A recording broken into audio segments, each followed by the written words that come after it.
Justin Gatlin is the latest in a long line of sprint sensations to emerge from the USA. Gatlin got a good start. Look at this man coming through now. Gatlin. What a fantastic performance from Gatlin. It's all about Gatlin. Ultimate goal is to be one of the best sprinters in history. And what a fantastic performance from Gatlin. And look at the time. It's the American leading the Jamaican at the moment. He knows he is the world champion. Justin Gatlin is the world champion here in London.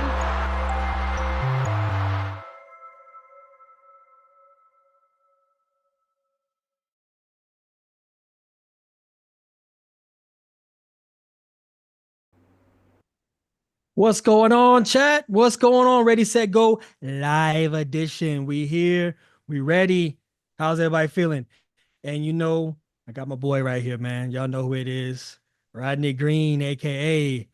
the Bearded Wonder.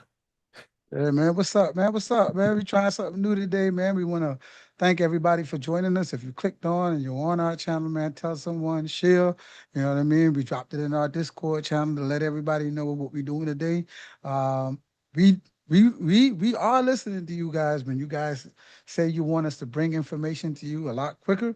So this is us trying to bring information to you a lot quicker.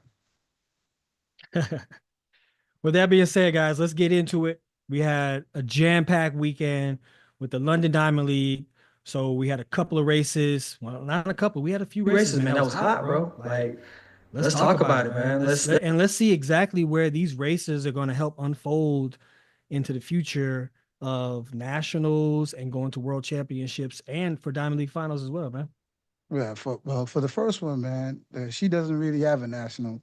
You know what I mean? She kind of, once she makes the qualifying time, in which it was pretty easy for her, she'll just go ahead and take herself to world. So I think she's using a lot of these Diamond League races to kind of get into form before she goes. But we are talking about no one other than Olympic champion Julien Alfred and her dominating 200 this weekend with 21.71. What were your thoughts when you watched the race? Man, everything that she's been working on this season is starting to blossom. When you watch her from when she was running the 400s and 300s early in the season down to the 200s, and then she jumped into doing some 100s, she lit the track up every time. So now watching her 200s, you can tell like she's still using a lot of power, and maybe she still has a lot of load left from doing a lot of workouts, still in the gym a little bit. But as she gets closer to world championships, I think we're going to see an even faster Julien Alfred, because now that load's going to come off her. Now it's about getting ready for that moment, that opportunity, that time to be able to back it up from being an Olympic champion in the 100 meters to possibly being the world champion in the 100 meters and the 200 meters, bro. So. Well, I think that's something that she's hungry for. She's one of the athletes that I've seen came off of her gold medal performance in the 100 and is very hungry this year. She's not very complacent about where she is, and she wants more. I definitely say what set her off even more was the L she took to Melissa Jefferson at Prefontaine. She's out there gathering in herself and making sure she gets the job done on every track she runs on. So shouts out to Julien Alfred. You know what I mean? 21.71 world lead, ninth all time, bro. She's starting to move into like rare air of what she needs to do. And usually like when you hear about ninth all time, fifth all time, second, third all time, those are usually ran in championship settings. You're usually giving your fastest effort for the most important race. And she's out here, and of course, Diamond League is a very important race throughout the season. But to be able to run that kind of time during the Diamond League, that tells you what we got in store next, coming up in the next couple of races. National record. I'm not really worried about the time right now. I'm hoping I executed well for my coach. So we have something to work with going into Tokyo. But overall, I'm good. I'm healthy. All praise to the Most High. I knew it. That's the first thing I said. You crossed the line and you saw the time, but you still had a different kind of smile. And I was like, she's thinking about Flo right now. She has to be thinking about how happy he's going to be right now. I'm not sure if he's happy, but as long as I did what he asked of me, then that's all that matters right now. Well, You hear that? What's your thoughts when you hear the interview? Like it seems like her interviews are not really about numbers. It's about effort. It's about effort and doing exactly what her coach is telling her to do. Flo's probably telling her, if you want to win, since I have the recipe about how to make you win, just do what I say. Let's go out here and execute. Don't worry about the time. If you execute all the phases that your coach is telling you to do, the time will naturally be there. If you run for time, naturally time will run away from you. So I think she's just out there trying to perfect her race. So when she gets in a tight or a close battle with somebody else who's stride for stride with her down deep at 180, 190, she'll definitely be prepared for it. I gotta take my hat off to Flo. Flo is that kind of coach where he's going to get into your head. He's going to talk to you. We've had a conversation with athletes in the past who have worked with Flo, like Camacho Quinn, and you get an understanding of what kind of coach you're dealing with that creates an athlete like this, bro. Like she's not even worried about times. They're just clipping it off. He's probably telling her, don't worry about no times. It's all about effort. You go out there and make me proud. You go out there and run to a level that you know that is going to get the job done. You come back into this warm-up area. You're going to get a nice hug, pat on the back, mission accomplished. That takes away a lot of pressure and I think a lot of overthinking for athletes who want to go into a race thinking, I got to be first. I got to run my race strategy, but I also got to worry about what the time is and come across the line. If the time doesn't hit, a lot of athletes get down on themselves. A lot of athletes like, man, that's not the time I wanted to hit. But they don't realize the master plan is always in the coach's head. And that's why they say Flo knows. That's the insider. Flo knows how to get his athletes right. Flo knows what he's doing. So I think Flo is showing the world, not only can he be a coach of many hats, speaking of people like a world champion when he had Corey Carter, but down now to have an Olympic champion in 100 meters with Julien Alfred, that is a big range as a coach to be able to train elite athletes to do what they do. Mindset is a thing. Well, let me ask you this. Who is going to be, being that Julien Alfred she's the silver medalist in the 200, correct? Being that she's the silver medalist, who is her biggest threat of trying to stop her at this double-double? Being that USA's hasn't shaken out yet, who is her biggest competitors to stop her from trying to run this double goal? I mean, you gotta talk about the usual suspect. You gotta talk about the Olympic gold medalist, Gabby Thomas, who is gearing up and trying to get her job done, solidify her dominance as well by winning a world championship in the 200 meters as well. You have Avia Battle. You have Brittany Brown, and then you also have a couple of young guns that are out there as well that's getting the job done. Mackenzie Long, she just ran 21.9 just a week ago, and she has way less races under her belt than a lot of these other females who jockeying for position, which is very, very impressive. She hasn't ran as much, but she clipped off that 21.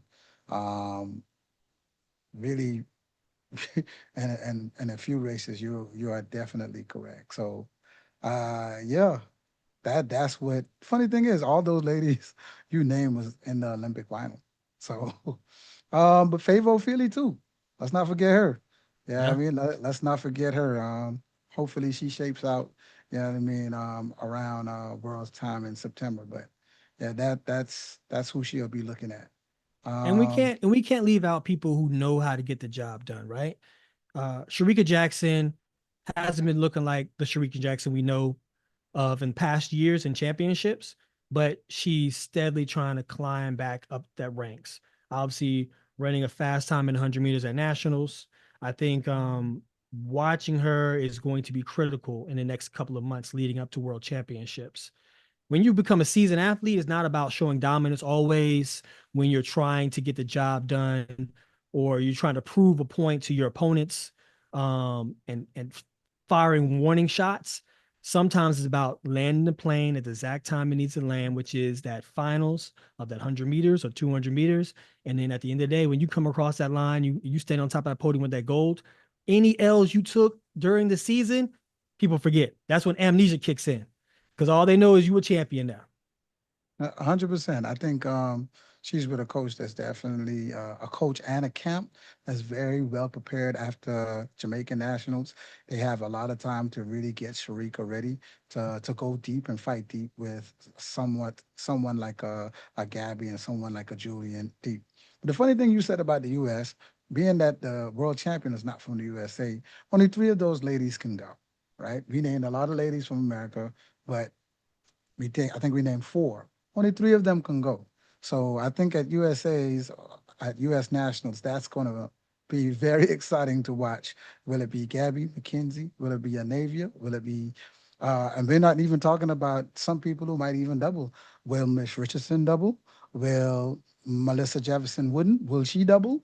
So this 200 meters for the USA could shake out real different because only 3 of them can go. But we named a few women that won't be selected. Only 3 can go. What are your thoughts on that?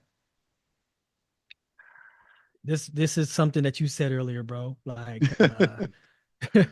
it's gonna make nationals very, very interesting this season. And you said it. Nationals is going to be, I think, a really good nationals because it's not going to be those 1 or 2 people who are the usual suspects.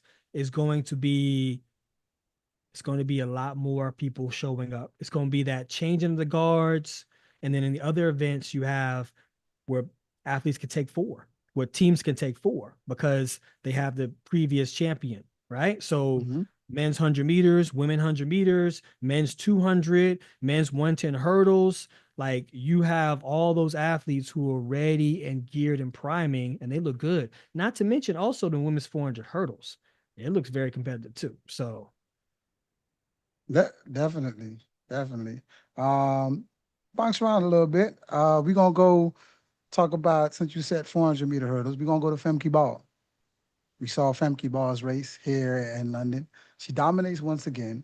What is this looking like for Femke in Sid's absence, being that Sid's running more so 400 flats? She only ran, I think, maybe 2 400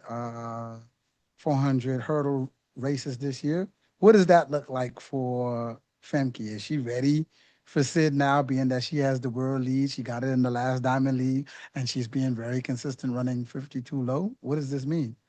First of all, I love the takes that you give on Femke because you pull no punches. You keep it 100%. You real. You keep it real with it. All I want to do is I want to say congratulations, Femke, on her engagement that she had just last week. They talked about it in the Diamond League. So what's your thoughts about it, bro? Because she looks, to me, watching that Diamond League race, I was very impressed not only with her dominance that she's always shown, you know what I mean, when she's in races, but the fact of how she's clearing the hurdles, especially on the second half of that 400. That last 200 is becoming very impressive to me, especially those last couple of hurdles. She's not floating them. She's coming off of them. She's stepping down. She's motoring off, and then she's getting to the next hurdle or getting to the finish line very smoothly. And we're doing with a great time. I want to see what it looks like under pressure, though. And we all know that there's going to be 1, maybe 2 individuals that would apply that pressure in those scenarios and situations. Well, to me, she's already handled the people who I thought would apply a lot of pressure outside of Sid, and Daniela Muhammad and Anna Carter, right? Those are the 2 people who I was if I was her, I would be most worried about. The only test that she has to stand up now to is Sid. So, but we haven't seen Sid run the 400-meter hurdles since Grand Slam. So my thinking is, since now Femke has the world lead, we know that Sid is out trying to achieve the 400 flat for the American record, but Femke showed that she ain't no slump in the 400 either, because she won the 400 a few weeks ago in 49. So she's primed and ready. Also, I think this race will be a lot closer than we think this time. It won't be Sid destroying or running away with it. I think this one will be a lot closer than we think at Worlds, if Sid decides to run the 400-meter hurdles, because we don't know what she'll declare for at USA's. So we got a question coming down the pipeline from DRL. It says, Jay Gatlin Rod, who do you think can manage the double of the rounds the best in September? Oh, I mean, who? What event we're talking? I'm thinking people that we know that are going to double. So like I guess Noah Lyles or Melissa Jefferson or Julien Alfred, people that we're assuming that are looking to double because they're sharpening themselves up, or Kenny Benerick that we haven't seen in a minute because he had a little knick-knack injury. So I'm throwing all those people in the pot. And what are you thinking? I'm saying Noah, from seeing what Noah did with the 1988 and the 10 flat, Noah knows exactly where he is right now. I definitely think him and his coach, after he said in the interview where he had an injury, they pushed their season back to where it would match something like a regular season, being that World Championships is a month later. So if you think about it, he's kind of right on schedule of where he usually would be, but he opens up with 10 flat every year. So I think around. You said it, bro. You said that though. Literally. I said it before it happened. If you remember, maybe about 2 weeks ago, Rod said, hey, where you said that Noah always opens up about 10-0 his seasons. And we haven't seen him. You said he had a little injury. He said that also in the interview, but he opened up with a 10 flat, bro. So what do you think that all kind of like domino effects into the whole Tyreek thing as well? Yeah, that didn't happen? It definitely did. If he has an injury, if he ran 10 flat and Tariq ran a legal 10-15, there's a reason why you shouldn't race Tariq, right? And from what I hear, it was a foot injury. You can't apply the kind of force and the kind of pressure that Noah does for the first 50.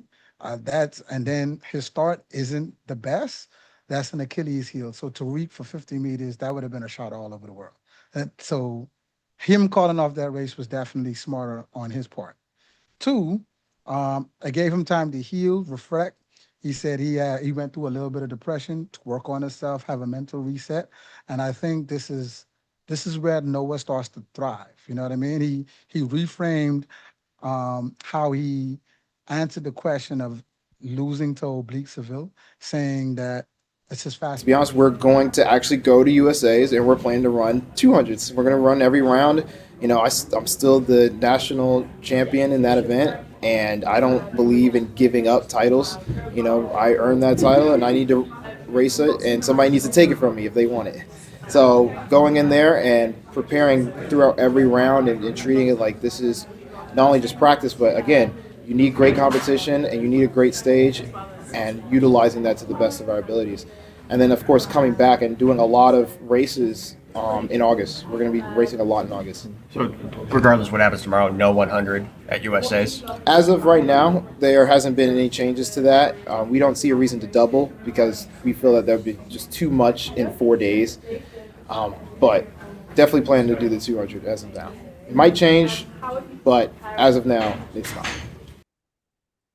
If it changes, I see him doing one round, like a prelim at 100, and then running all the rounds at a 200.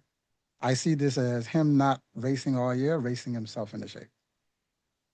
I think that his coach, Lance, and himself are coming up with the idea of the fact of, if I am in 200 meter shape, the real 200 elite shape, then that 100 meters is still going to look really good.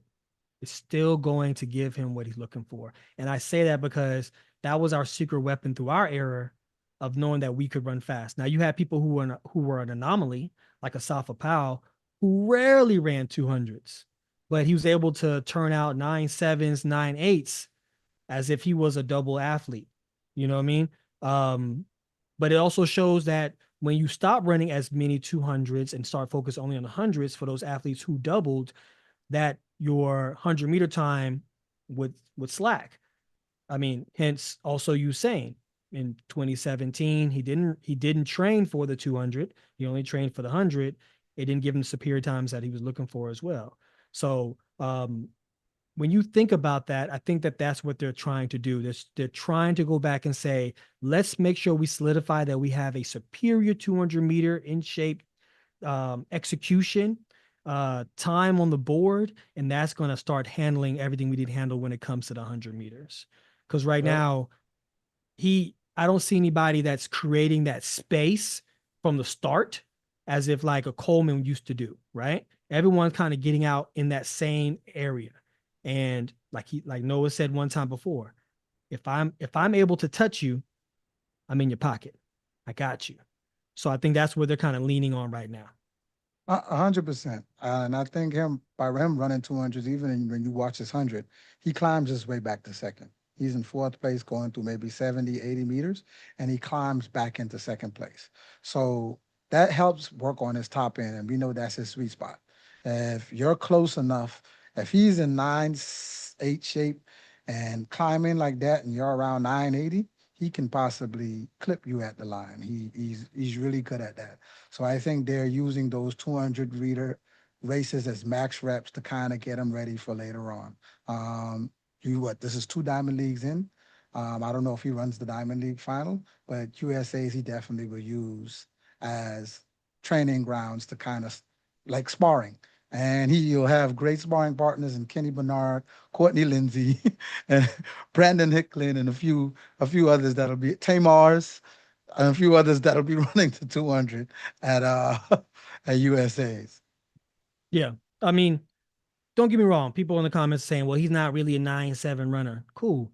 He's ran 9.7 once. We've seen him run it, and he ran it on the grand stage. That's all that counts for him.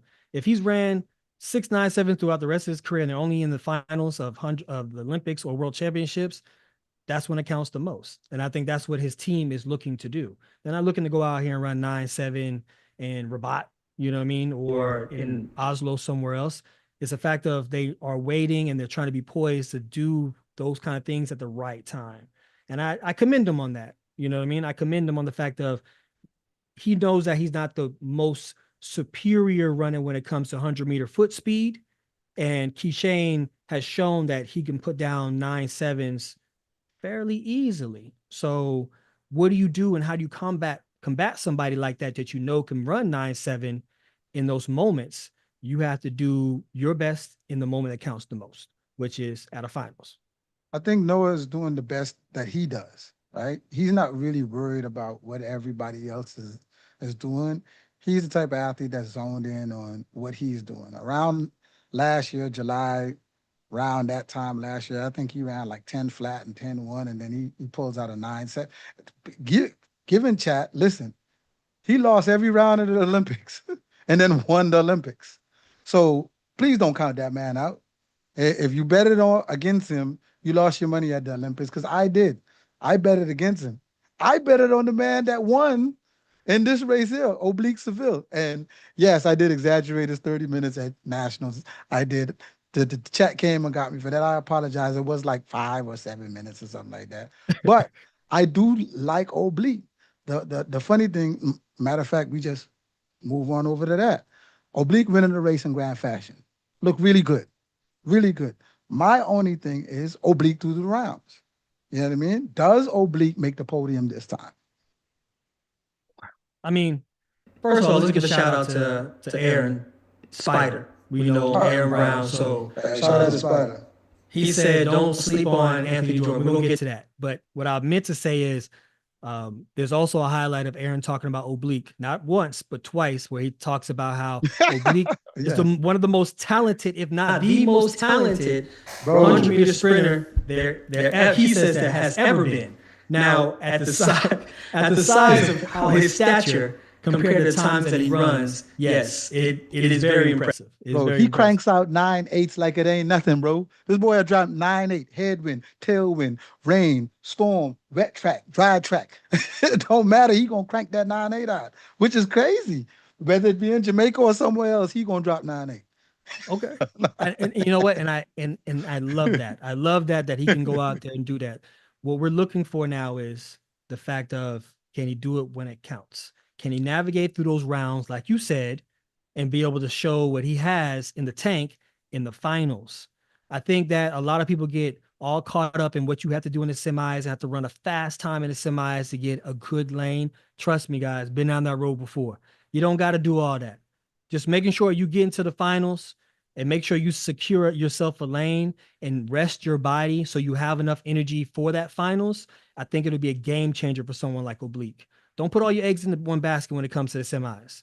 As long as you come across that line first, if you can, or second, kind of like conserve that energy that's needed in an hour later, because it's going to sound like, oh, in an hour, what I'm going to do? No, you got to warm up once again, which is going to take you another 20 minutes. And then you got to go to the call room. They're going to call you in. Then you got to walk again. So that hour is going to be eaten up. Is you really kind of got about maybe 40 minutes, maybe 35 minutes before you have to go back out there on the track sometimes. So I think if Oblique can navigate from the prelims, semis, and handle business in the finals, I don't see why he would not be on that top of that podium. I think this is what I think, and I could be wrong. This is just my opinion. It's serious mental warfare in that final. You could speak about it because you've been there many times. It's serious mental warfare. We know times don't matter once you make the final. Can you beat me from here to there in the final? That's what matters. Because if we only worried about time, Kishane should have won the 100 last year. He should have won it by a long shot. It shouldn't even been close based on how he was training and how he looked all year. So we know when you lock in and you lock horns on that final, the mental capacity of who could stand the stands being packed and not letting the moment be bigger than you, that's definitely a factor. That's definitely what I was talking about with Gatlin. Yes, you said that he would measure up with the 2010, but would he measure up running against the big boys mentally? That's what I needed to see. Well, listen, all these guys are young bulls. They're gonna make young bull mistakes. The ego is gonna get in there. You know, they're gonna go out there thinking, I just gotta run from the gun and get to that finish line. Now, as you become a seasoned athlete, you have to think about the mental warfare that goes into running. You got to think about the psychology of preserving yourself and knowing when to show your real hand and going out there run fast. Yes, you put everybody on notice when you run 9.7 early in the season, but now they have something to prepare for. They have something that they can use as a gauge as they go into their nationals or as they go into the rest of the season and then into the championship. Now, as a person who runs that fast, that early, now the name of the game for you is to hold on to that speed as long as you can, stay sharp, and hopefully that you and your coach and your system can rebase successfully and go out there and win a championship. We've seen a lot of people come out here and run a fast time early in the season, and we like put them at the top of the podium. They there, they ready. They ready to go. They already got the gold. And then by the time 2-3 weeks come before it's time for the championship, where they be at, where they at. But Aaron said, back to what Aaron said, he said Jordan Anthony. This is our sport. We always we see people and we applaud them, and then if they go 0 dark 30, which is if they go quiet, we forget that they even into the conversation. So yep. I would love to see what Jordan Anthony has in store going into nationals. That's going to be exciting to see. My concern is the peak for points. You know, people always ask what's peak for points. You know, the coaches are prone to peak you for SECs, to peak you for regionals, and to peak you again for NCAAs. You know what I mean? Not necessarily getting you ready for a world championship because you are competing for that school that's on your chest. To get another peak at USA's and to get another peak at Worlds will definitely be great. We've only seen a few people do it. I'm not saying that he can't, but how is his legs? Is his legs fresh? He's been gone for a while. He hasn't raced. Will he be rusty? Will he be? So it's just because he's been gone for a long time. We haven't seen him run anything overseas, not even at a small meet. We'll know what he looks like in that first round of that 100 at USA's. That'll tell us a lot. That'll tell us a lot. But I'm not sleeping on Jordan Anthony, man. 2.1 windy, 9.75, and the 19 seconds how he dropped them off. Man, this, like I said, I think this is probably going to be one of the best USA nationals in a long time. And I think a lot of track records fall, you know what I mean, at this USA. So I don't know. Absolutely. But our chat did say 80% of our chat say they see Oblique on the podium. They asked us if we're concerned about his health. If I'm Oblique and I know that health is could be a thing, after Jamaican Nationals, I'm definitely talking to the doctors. If it was cramping, we need to definitely have my Pedialyte on deck. I need to make sure I'm monitoring that. You better have your team on deck, chiropractor, massage therapists. You know what I mean? Have everybody on deck to where they can help you in, because spending that little bit of money, well, it's not a little bit, maybe about a couple $1,000s there will get you hundreds of thousands of dollars later. So invest in yourself, Oblique. If you're worried about any mental health or physical health, invest in yourself to where you're ready this time. Yeah. Because Shout out Oblique to to me, go ahead. Go ahead. What you say? I said Oblique should have had a medal in 2022. He should have. He should. True. True. Want to shout out to the 450 people that's in the chat, man. We appreciate y'all so much tuning in, man. This is something new that we trying out for y'all. We want to be able to give y'all a little more quicker. You know what I mean? We've come with all the highlights throughout the week, and we realize that we got to speed up the pace a little bit for y'all so y'all can be entertained, man. So shout out to y'all. Thanks for joining live. Yeah. Another topic we want to get to, man. Are we worried about Tebogo? I'm not worried about Tebogo. I'm not. Whatever's happening to him, the race, I don't even consider what's going on in that race to be a big deal. All right? Not for the boho. I'm not getting everybody will say, oh yeah, I'm giving him grace or whatever. You see Tebogo go and run 20.3 or 20.1, and then we see him. We thought at pre, he was like, oh yeah, he probably shake out like a little 2010. You know, he said he was feeling a little something or testing out his leg, and the boy jumped 19.7. Somebody that dangerous, when it's time to get ready, they'll get ready. You call that a lights, camera, action runner. I feel like he's a championship runner. I feel like you can't measure him by that race. That's just what I feel. That's my opinion. Yeah, I'm not worried about Tebogo. He just came off an injury. I think that he was able to get to Oregon, which is on the West Coast, a little early, get acclimated, and he went out there and put out a great time. He went out there and ran 19.7. All right, so he's legit. He's ready. Now he had to go from Oregon across the United States, which is a 5-hour flight already, right? And then go from the East Coast across the Atlantic to the UK or wherever his hub is, right? And that's going to be a 7-hour flight, and then go into Monaco. Boom, right? So you're looking at a 15+ hour travel just to go and compete, then turn around from Monaco, fly over to London and compete at a high level as well. We've all been to that point as an elite athlete where you're going to have a nasty, nasty travel session. It's all about if you can navigate yourself through it, rest as much as you can, and just show up if you can show up. You know what I mean? And put the best performance possible. He wasn't concerned. Looking at the highlights of him before his race and him joking around with his teammates for the 4x4, he looked jovial. He looked happy. He looked cool. He looked like himself. He looked like actually another version of Tebogo that we haven't got to see yet, because Tebogo usually comes off very stoic. He comes off very quiet, a man of few words. But in those highlights at the Diamond League, he was a chatterbox. He was having a great time. I think that's what we want to see. If he's not concerned, I'm not concerned. I think that he's just preparing himself and going through the season, and then he will show up when it's time to show up. It's very 2024-esque when he lost his mother. He kind of went into this low, and we didn't be able to see him for a while, and his performance didn't show up until it was time for him to show up. This is the Tebogo that we know. This is the Tebogo that we should know that it's going to show up at a World Championships or whatever championships that's coming down the pipeline. And let's not forget, he's a medalist at Worlds already. He rose to the occasion last time, him and Zarnell Hughes. So let's not forget, this ain't nothing new. I think he's starting to learn his body and learn, like, if he feels something, to back it down, to not press. So I have a question to ask you about somebody else, though. Should we be worried about Akani? Simbini? No, I don't think so. Okay. All right, he left off running 9.8, right? And he said his plan was to take a month off. I'm going to take a month off. Within that month, I don't know if it was training or if it just was taking time off. I hope that he was training. But once again, it's about travel. I think going into the Diamond League, that was his first Diamond League and first race really back.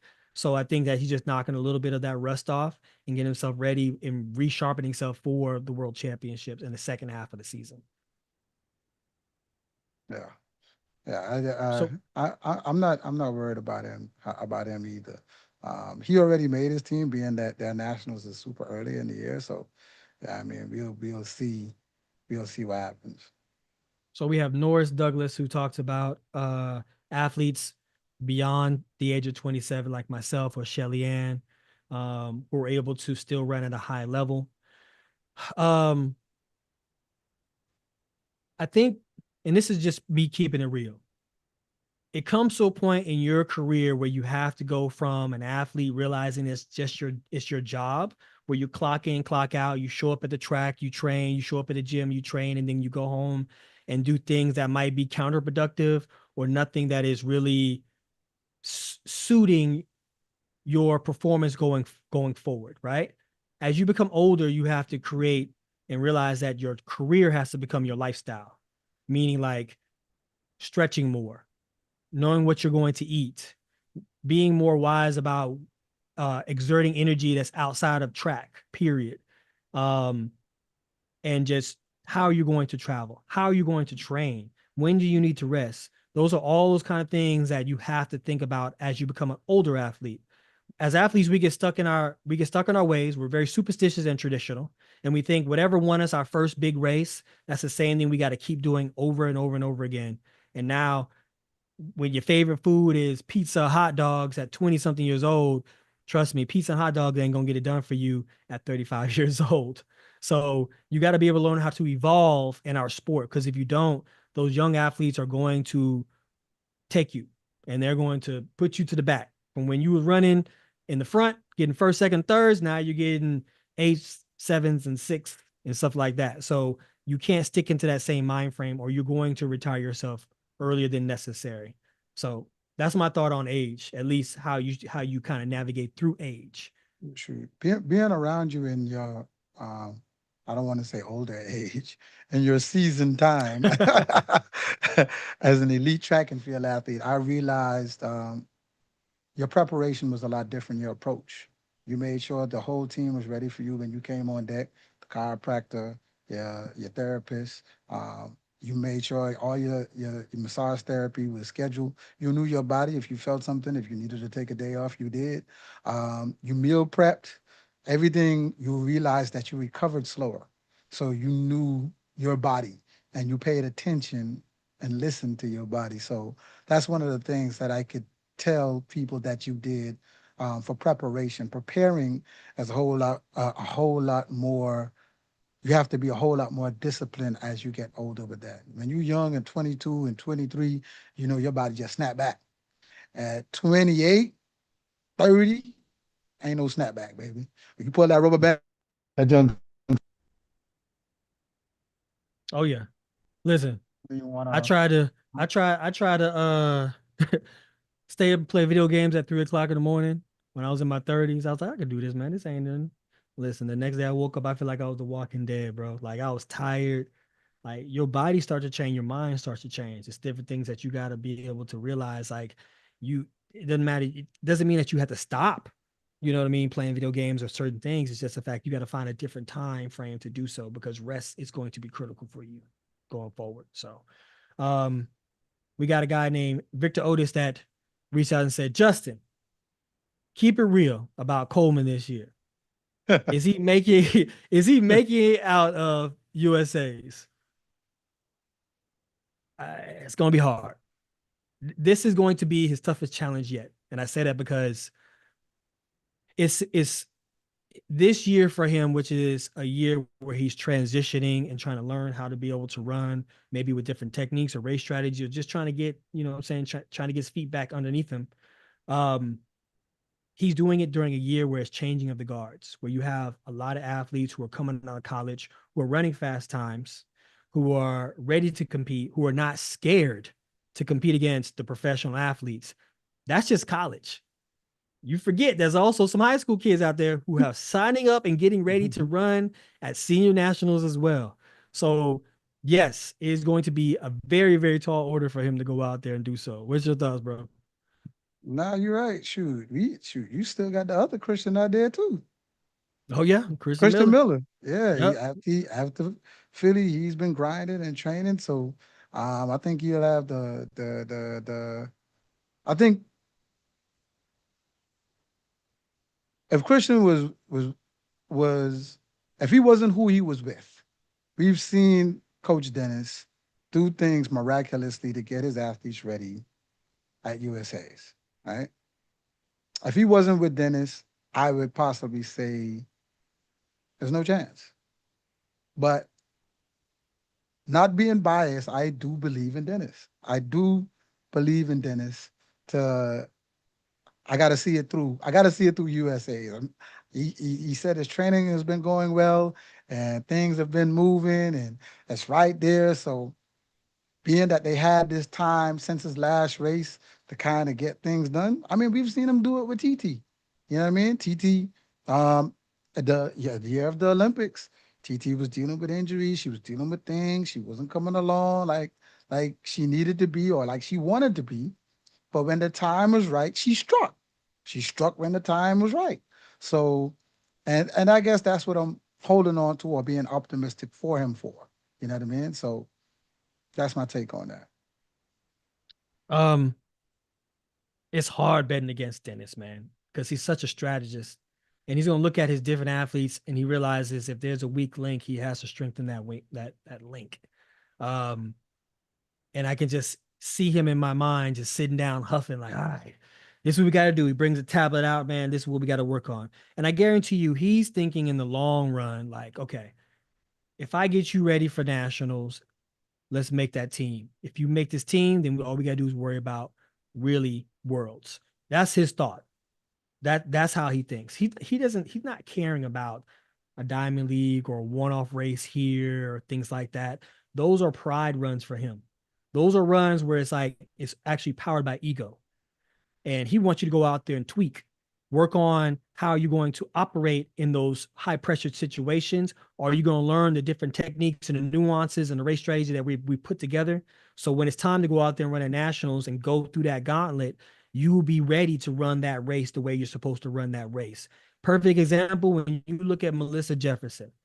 When Melissa Jefferson went out there and she was going through the Grand Slam and she was running her race, and then we was like, oh, she looks great. She looks even better and more in shape than she did the year before, right? That's just 100 meters. But then when she jumped in at 200 meters, especially at Philly, we saw a different Melissa Jefferson. That was a Dennis Mitchell go-getter. And how are we going to go get her? We're going to go and say, okay, if Gabby's behind you and she's able to pace you off that turn, and then she has that advantage of knowing where you are and kind of use you as a moving target, he says, move off that starting line at the 200 like you're running at 100 meters. Create that separation, motor down the turn. As you come out that turn, that 2-2, that little 20 area right before you hit that 100-meter spot, that's when you hit it again. And then when you take off, what happened? It was too much real estate for Gabby to be able to reel her back in. And this Gabby was just running at that pace and she could never make up any kind of ground. That is exactly what happened when I ran Monaco and I ran 19.6. It was run your race. Here's your strategy. Run it to the T. And then that's what led to me running 19.5 because I had that confidence. We've watched Dennis do this with you and a few other people for a long time, man. And him doing it with Melissa Jefferson, she took down 2 gold medalists in 1 year, the 200-meter gold medalist and the 100-meter gold medalist. Let's not forget, she is the bronze medalist. So she is a medalist in herself and a world champion too. So yeah, shots out to him. I think we have, was it Milena the Broker. She asked about Ready, Set, Go, and she asked and says, "Is Coleman?" I think that's Melanie, bro. Oh, my bad. I gotta look at this. I'm looking at all together. Screens. Yeah. That's my impression of you. Yeah. Hey, yeah. We all get it wrong. No, I think she was asking about, is he going to lose his first leg spot? That's not how it works from the USA relay pool. Usually, if you have secured your spot in the relay, the only way that's going to unsecure your spot is if you show a bad performance in real time during the relay and you don't, if you don't cover the ground you're supposed to cover, or if you don't make up the stagger like you're supposed to make up the stagger, or if you're just truly running backwards, like running really bad times out there or injured, then usually your spot is up for grabs. So right now, I think that he's done an amazing job at being at first leg. It's hard not to choose him, especially within this era, as your number one guy to be your first leg pop off. Shoot. The relay. Jamaica ran their relay and qualified. What's your thoughts about that? They ran 37.80. 37.80. I think it went Rowan Watson, Oblique Seville. Who was that on third leg? You had the 200 runner, leave it. No, that was Lavelle? Did Lavelle run on this relay? He should be running the third leg. I don't think Lavelle ran the third leg. I think that was okay. It wasn't the A squad out there? Okay. Yeah, I think the A squad to me is Akeem Blake. You know, him or Oblique can switch. It could be Oblique out the hole, or it could be Akeem out the hole. But I read, once I put mine out, a lot of people switched Akeem to first leg, and they like Oblique on the fly. So Oblique is like, I don't want to say the new Michael Frater, but because they're about the same size and stature. You know what I mean?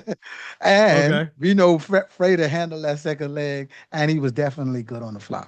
You know what I mean? But yeah, they swapped it. They like my take on what I said, but they just flipped Akeem and Oblique. But you still got Raheem Ford they could put in there too, man. He got fourth in nationals. So it's another sub-10 runner. So like I think this is the reemergence of a good Jamaican team, which is 37.80 ain't nothing to sleep on, man. Ain't a lot of world teams are running faster than 37.95. Not a lot of them at all. And let's remember what 37.4 won the Olympics. So so I think, and I think they definitely would say this is not their A squad. You know what I mean? This looked like a preliminary round of what they would have ran at Worlds, and then come back with the real meat of things in the final to try to get the job done. So I don't think I think Canada, Great Britain, and the USA will definitely have their hands full.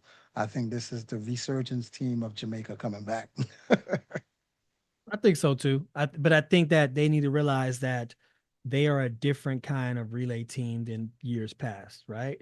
100%. Having Usain Bolt on the end of multiple championship relays was great insurance.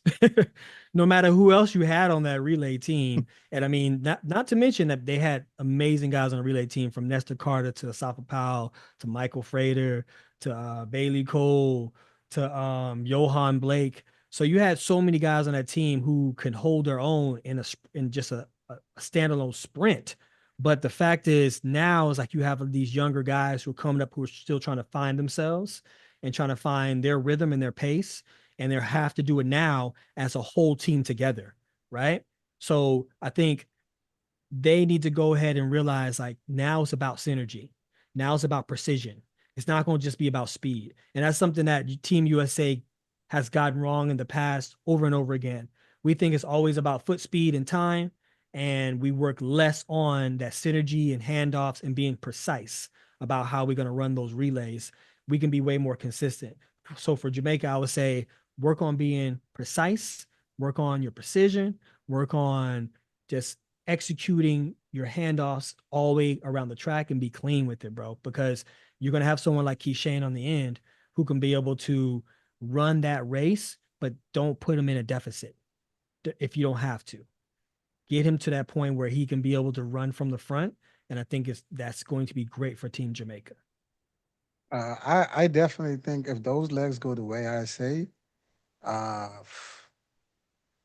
top end speed wise, based on relay teams, and Kishane is your insurance. The only person that could probably match him is a Kenny or a Noah or a Fred, or depending on what type of shape he's in, the grass. You know what I mean? These high top end runners, he's going to be great insurance. You can't have them all run last leg. So I feel like if Jamaica is definitely in contention, and you don't have anybody that could bang with Kishane on that last leg, if they get it a hair behind him, you're not pulling him back. He's not coming back to you. He's gone. Yeah. He's gone. Yeah, Even for 100%. Noah, he's not coming back for you. I feel the same way with Noah. If Noah or Fred gets it in the front of Kishane, I don't think Noah or Fred or Kenny comes back to him. I think they're very high caliber runners with top end, and I think it's going to be a very good relay to watch. Yeah, for sure. Ricardo Richards in the group chat, man. He says the disrespect. No mention of Shericka in the 200. We need to send this clip to her. Motivation. Well, I like the accent. I like the accent. Wherever Ricardo's from, he came in late. So obviously we have already talked about Shericka in the 200 as well early into this show, bro. So if you want to send her the clip, you're more than welcome to. Yeah. I would love that. Yeah, send her the clip, man. But we definitely said that she has time. We didn't count her out. She has time after Jamaican Nationals. She had her team and her coach, Frano, will definitely have her prepared. We know they're watching Julien and everybody else run the 200, and they have time to prepare, but we said that. So in the chat, please make your apologies, in capital letters. Apologies. Or just give me emoji hands. Give me emoji prayer hands. That's what I know. My bad. Hey, so they also want to ask, do you have any predictions for U.S. Nationals, like in any of the events? I mean, we ain't gonna go over them all, but I'm pretty sure they want to hear our sprint predictions and the 100.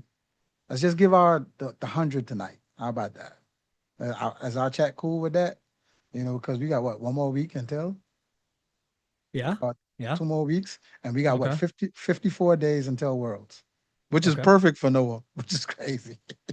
This plays into Noah's hand, everybody. That ain't me glazing or anything. It really does play into his hand. But anyway, 100-meter predictions for USA. I'm not counting Jordan Anthony out, but I'm kind of counting Jordan Anthony out based on I haven't seen him in a while. It's going to be hard for me to determine. You can't ever count Fred out. Trayvon has been running very well. This is in no particular order, but top 3, I'm going to say Kenny, Trayvon. It's hard to bet against Fred, bro. It's hard to bet Fred, bro. But I can't even do it like that, bro, because I haven't seen what's the name run 100 in a while, but I know he's been practicing. Courtney Lindsay. Courtney Lindsay, man. Yeah. He's always a pick for me, man. I love his veracity, just his raw strength and power. Brandon Hicklin. I talked about him at pre. You can't count that tall boy out, man. I got to give my prediction later, man. On to you. Well, first of all, before I get my prediction, Christopher Miller too. Jeez. Look at you, man. Y'all got Rod over here. He has anxiety right now, dog. He don't even know how to be able to pick. And usually he's the one that's always picking all the predictions way beforehand, bro. But shouts out to the group chat, man. Chat, we at 500 right now, man. We appreciate that. Shout out to y'all, man. Shout out to the community for sure. My predictions, bro. Man. I'm gonna say who'd you say? You said I say Trayvon. I don't know how Kenny is right now, injury-wise, and how he's coming along. I say Kenny. I say Trayvon, Kenny. Yikes. That 4 spot, it's hard to bet against. It's hard to bet against Fred, bro, in them situations. He thugs it out, bro. Tell you. He thugs it out. I tell you, he put that. I don't know how he do it, but he do it, boy. And Fred might hit me. If Fred watching, Fred might hit me and be like, "Hey, you betting against me again, bro?" I be like, no. Hey, I'm gonna go with the season. I'm gonna go with the season's vets right now. The athletes who are seasoned for championships. Not knocking the young guys at all, the young Lions that are showing up and showing out already. But that's my top 3 right there, man. It's gonna be Trayvon, Kenny, and Fred for right now. That's what I'm gonna do. I'm penciling it in right now. So, all right, man. I'm gonna lock mine in later. That one was kind of scary for me. Female 100 meters, man. What you got? Now this one is probably a little bit clearer for me. I don't really see nobody whooping Melissa, bro. I don't think Melissa. We gonna go MJ Melissa Jefferson with number 1. We gonna hit her with the number 1. Number 2, this might be a surprise to a lot of people. Mackenzie Long. Mackenzie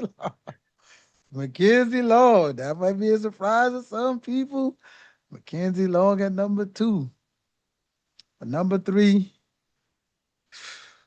can't bet against TT Terry, boy. I tell you that. TT done dropped 10.8 for this year. I think she's 4th fastest all this year. But 10.8. So yeah, I'm gonna round it out with TT. And Miss Richardson have the bye, so she don't need to run. So that's gonna be my top 3 right there. you took the words right out of my mouth, dog. I picked the same order. The same order, dog. Now you know what is one who I know gonna be ready. You can't count out Tamari Davis, bro. That little young girl, boy, she be right there every time. Every time. And yeah, yeah, but Tamari Davis. Yeah, she in there too, man. I don't know who Melissa's there. The other 3 probably could flip-flop and dial in, being 2 and 3. But I gotta say Tamari Davis. Okay. All right, cool. All right. That's what we got for right now, chat, for sure. Let's move on to the 400 at in the Diamond League London, man. So we got a super surprising race from Dobson. From Dobson, taking the victory away from Matthew Hudson. And in a pretty eerily fashion to when Quincy Hall ran to win the Olympic gold.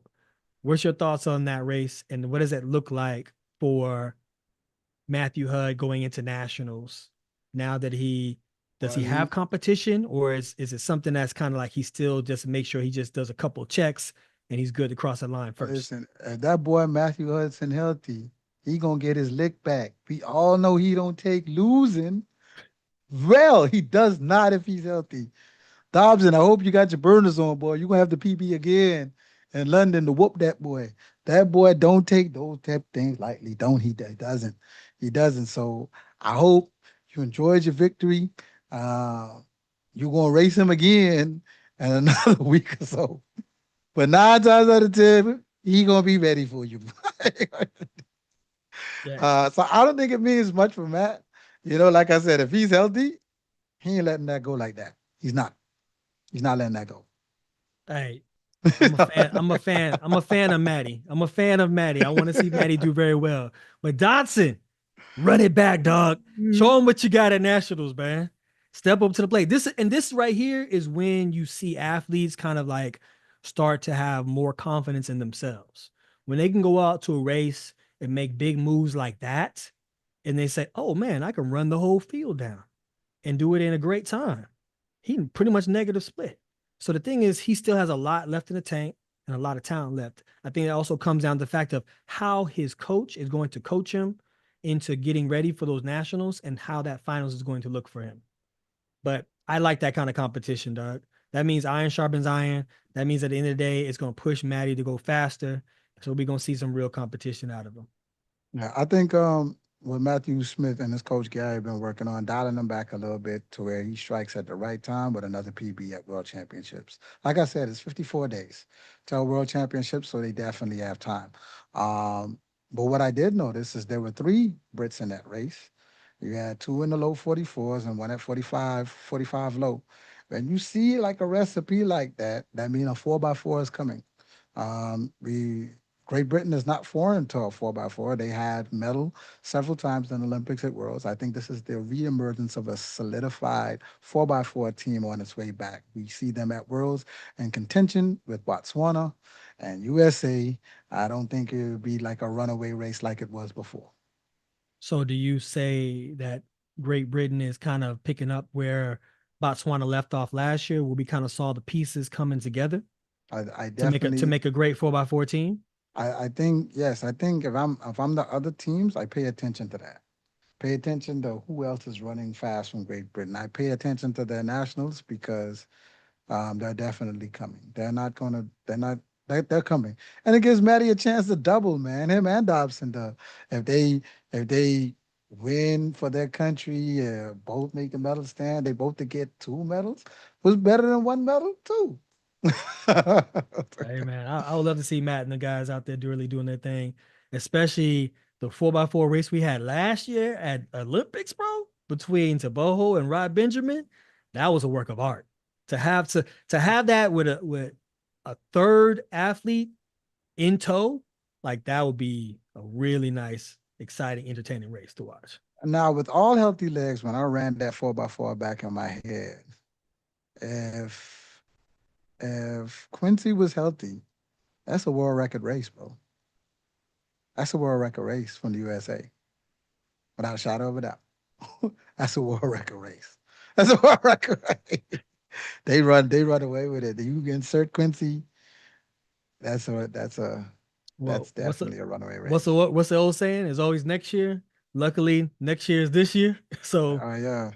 Watching what Quincy has done, I think him and his team have kind of matured enough to realize what it looks like to go overseas, to navigate, to travel through that system and prepare his body to be able to compete at a high level in a whole foreign country. So I hope that we get the chance to see him not only make the team, but also be a part of the relay as well. So that'd be cool. Ooh, you talking about Lil Quincy? I'm talking about Big Quincy. I'm talking about both Quincy's. I'm trying to see both of them big Qs do their thing. No, I'm saying that Big Quincy was on that squad. That's a world record. Both Quincy's were injured last year, so both Quincy's didn't that's do true. it. That is true. But so you're saying that this 4x4, we can see Quincy. Coach, hopefully the 4x4 coach ain't Quincy from USC, because now you got Quincy. Quincy Square, bro. Let's see what happens though. Let's see what happens though. That'll be a nasty relay right there, dog. Yeah, man. That'd be really nasty for real, dog. Yeah, man. Young boy doing his thing. Shoot, the 800. The 800 has probably been the most competitive, the consistent, competitive 800 men's race this year. These dudes running 142 low, 141 high. And it's by several different dudes. It ain't like the same dude doing it all the time. You have Emmanuel and A-Rob going at it back to back. I thought A-Rob had it, and his legs just faded at the end, man. And Emmanuel came and got him at the end. But it was a very fast race. He got the meet record in 142 flat. Yeah. What's your thoughts on that one, man? But it was really entertaining. The 800 this year has proven to me that is a truly entertaining race to watch. I've always loved the 800, watching the 800 from college. But now, like the times that these guys are running and the way they're running, I mean, look at that, dog. Look at that race right there. Like to the wire. That's a crazy race, man. That's what I want to see more of. I think you're going to see that with these guys. Emmanuel, obviously the seasoned vet champion, also Diamond League champion, and the Gentle Giant. I didn't give him that name. He's a Gentle Giant in Canada. But he's been a monster this year on the track as well. So, and like you said, it's a handful of other guys out there who can do this, who can do what they're doing as well. So yeah, boy. Yeah. Shouts out to them. World's gonna be special, bro. Worlds is definitely gonna be special. I have a question, man. It's a rogue question, kind of circling back around to Julien. And it's kind of piggybacking off of an athlete that you admired watching her run. We don't get to see many female power sprinters. Would you say that Julien is a power sprinter? Well, straight power, man. She's what? That's a 392 right there. That's a scat pack. That's an SRT. And a Hellcat. What you talking about? so I think the only real power sprinter I can think of Jet. was Jet, bro. Was Jet at that Jet. level? Was What's the Jet? Yeah. name? What's the name? Was a hybrid. Elaine was a hybrid. Like I think Elaine, she was a hybrid. Shelly yeah, Ann's she was a just straight hybrid. turnover. She was straight turnover. Yeah. Straight turnover. I think Straight when you look turnover. at Elaine, she's definitely more speed endurance. I think the weakness of her races were her starts. But once she got up and go, like you said, she's a hybrid. So she has that turnover. Once she's relaxed and calm and go, it's kind of outfitted with power. Shericka. Shericka is another power sprinter to me. To me, in my I can see opinion. that. Other people would beg to differ, but Shericka is a power sprinter. She's not necessarily all turnover, or she's a power sprinter. She muscles that 100, bro. But She I think muscles I, that I thing. think also because she's also a hybrid because she had that speed endurance from the four Yeah. that she could drop down. Also, when you look at people like Jet said, "Look, I'm gonna give you that 100." That's all. That she was like that prototype power sprint. I'm gonna just you want to see some speed, I'll give you the 100. I ain't got that much 200 for you, but I got that 100 for you. I don't know if you ever seen that video. It said all women that run like men tend to sub 10.8. And I find it to be true. Marion Jones, I mean, before the whole thing with Marion Jones, Marion Jones, you have Elaine, like with the high front knee, most times a lot of women run, but are low. They don't really pull their knees up as high as the men. You know what I mean? But we look at when Shelly Ann started to do it, she's sub 10.7.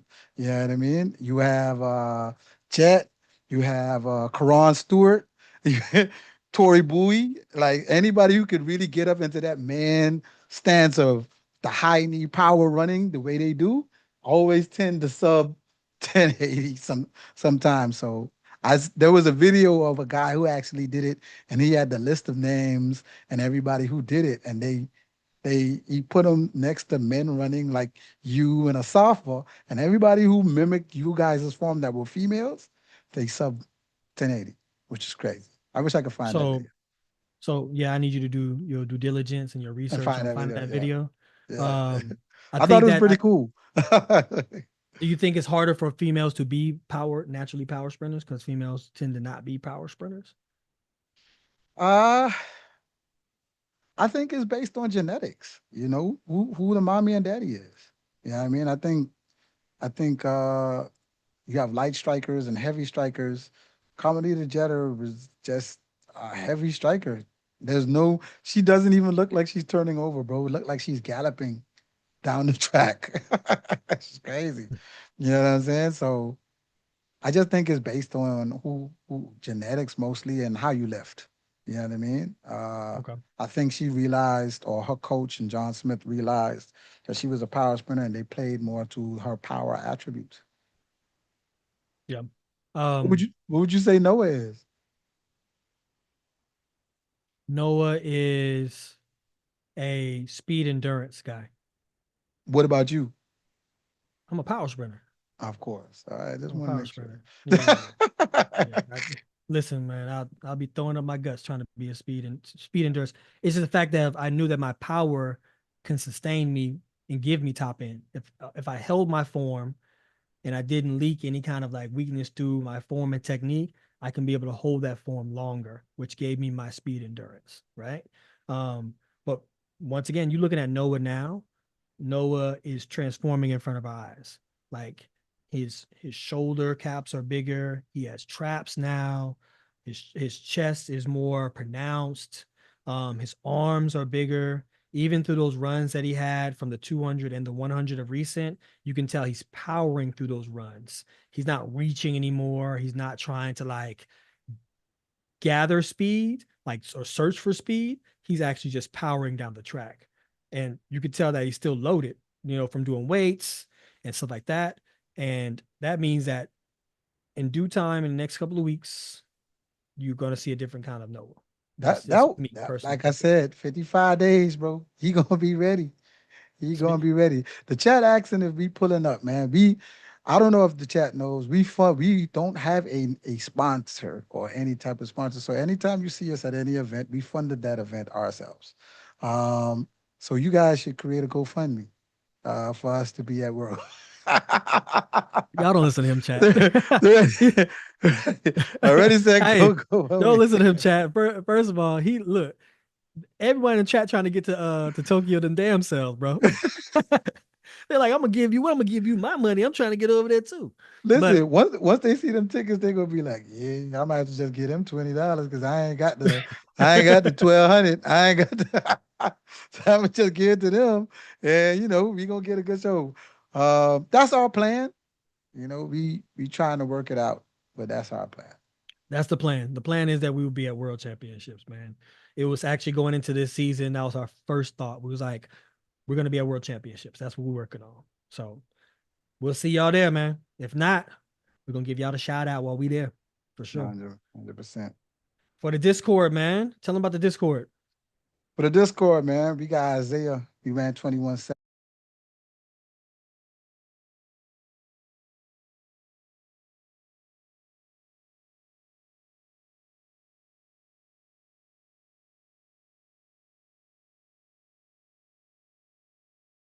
A little bit better. You watching? Yeah. Can you see it? Yeah, I can see it. So what's your thoughts, Coach? There you go.